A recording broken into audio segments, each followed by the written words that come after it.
President Donald Trump has said that the United States will take control of war-torn Gaza. And this as he addressed reporters after a meeting with Israeli Prime Minister Benjamin Netanyahu over the country's conflict with Palestinian group the Hamas. Now, Trump said that Gaza's 2 million inhabitants should not return to the territory which he referred to as a demolition site, and called for the permanent resettlement of Palestinians from Gaza to neighboring West Asian countries such as Egypt and Jordan. Trump said that he is looking at long-term U.S. ownership of Gaza, predicting that the Strip could become the Riviera of West Asia.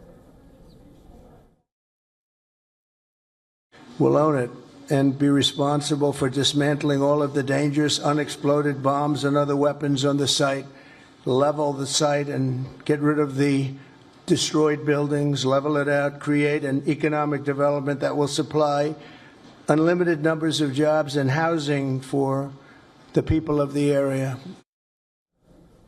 U.S. Special Envoy to West Asia Steve Witkoff contradicted Trump's statement, saying that it was preposterous to think that it could be habitable within 5 years after the Israel-Hamas war.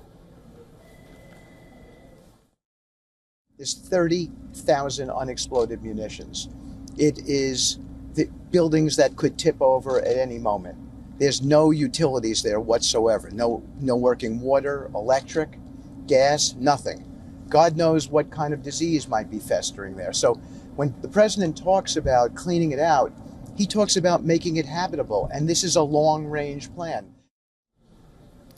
Now, while the Hamas has rejected Trump's statement, saying that the remarks reflect absence of moral and humanitarian standard, Netanyahu said that the U.S. president's Gaza plan was different and worth paying attention to. He has a different idea, and I think it's worth paying attention to this. We're talking about it. He's exploring it with his people, with his staff. I think it's something that could change history.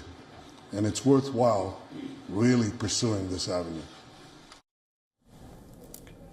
Now, during the meeting, Trump urged Netanyahu to move to the next phase of the ceasefire, aimed at a more lasting peace, while claiming credit for securing the first phase, which allowed for the exchange of hostages and prisoners between Israel and the Hamas after more than 15 months of fighting.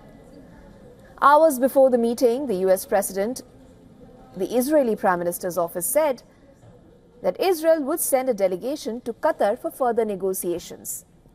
The Hamas said negotiations over the second phase of the ceasefire deal have already begun. For all the latest news, download the WION app and subscribe to our YouTube channel.